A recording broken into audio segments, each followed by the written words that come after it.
जय बजरंगबली की दोस्तों शरद पूर्णिमा अन्य सभी पूर्णिमाओं में सबसे अधिक महत्व रखती है।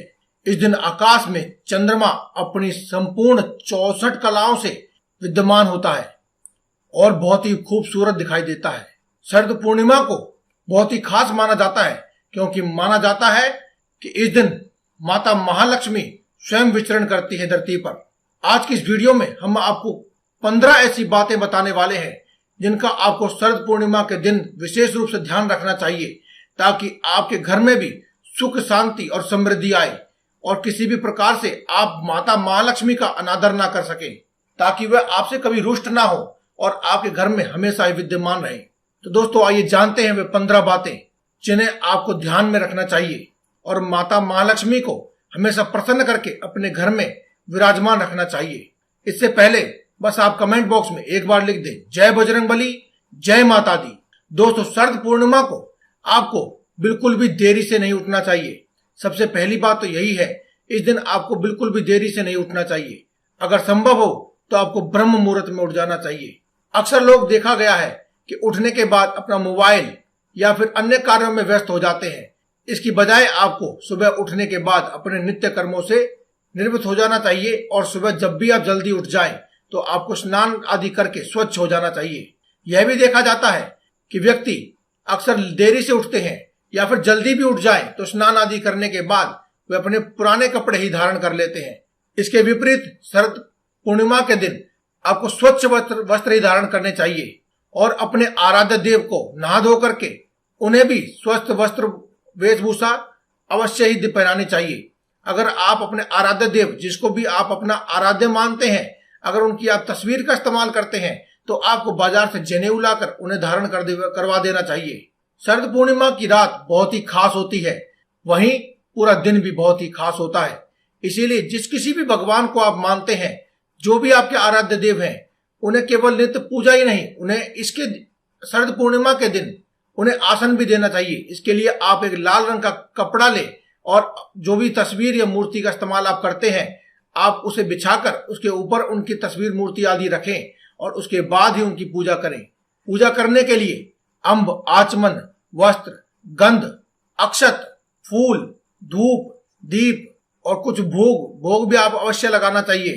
तांबमूल, सुपारी ये अवश्य देनी चाहिए और साथ ही साथ चाहे 1 रुपए का ही सिक्का दें, लेकिन कुछ सिक्के के रूप में आपको दक्षिणा भी अर्पित करनी चाहिए। दोस्तों जो अभी हमने आपको सामग्री बताई, यदि आपको समझ नहीं आ रही है तो आप इसे लिख लें और आप किसी भी पूजा के दुकान पर जा करके ये सभी का नाम अगर उन्हें दिखाएंगे तो वो आपको सभी चीज दे देंगे।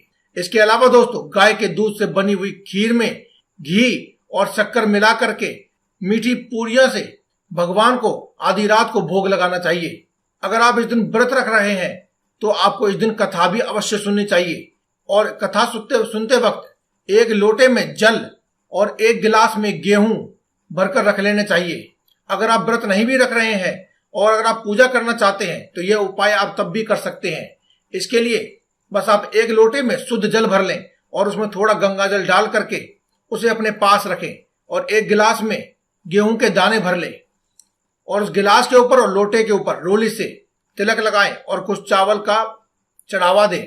इस प्रकार से आप लोटे की और गिलास की वंदना करें और उन्हें थोड़ी दक्षिणा भी दें। इसके बाद दोस्तों जो आपने 1 गिलास में गेहूं के दाने भरे हैं उसमें से आप 13 दाने अपने हाथ में उठा लें और अपनी हाथ की मुट्ठी बंद करके, अगर आपने व्रत किया है या फिर नहीं भी किया तो व्रत की कथा सुने।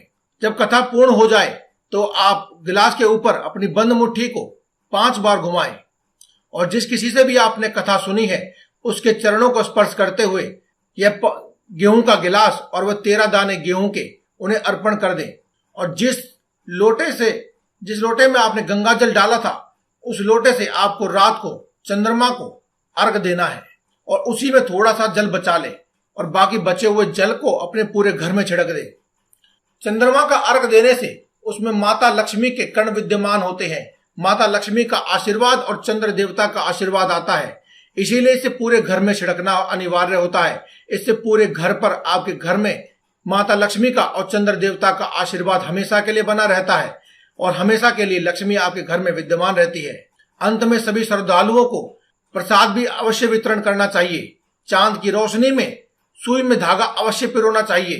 कहा जाता है कि ऐसा करने से माता लक्ष्मी के लिए हमेशा यह लगता है कि हर कोई व्यक्ति उनके लिए जाग रहा है, इसीलिए वे आपके घर में एक बार भ्रमण करने अवश्य आती हैं। वहीं अगर आपने इस लोटे के जल वाला उपाय किया है तो यह समझ लीजिए कि माता लक्ष्मी का एक अंश हमेशा के लिए आपके घर में ही विद्यमान हो जाएगा। इसके अलावा दोस्तों, निरोगी रहने के लिए जब पूरा चांद आकाश के बीचों बीच दिखाई दे रहा हो तब उसका पूजन जरूर करना चाहिए और रात को ही खीर से भरी हुई कटोरी या फिर जिस भी बर्तन में आपने खीर रखी है उसे एक जाली से ढक करके खुले चांद की रोशनी में अवश्य रख देना चाहिए और दूसरे दिन ही इसका प्रसाद के रूप में भोग लगाना चाहिए, ग्रहण करना चाहिए और प्रसाद के रूप में वितरण भी करना चाहिए।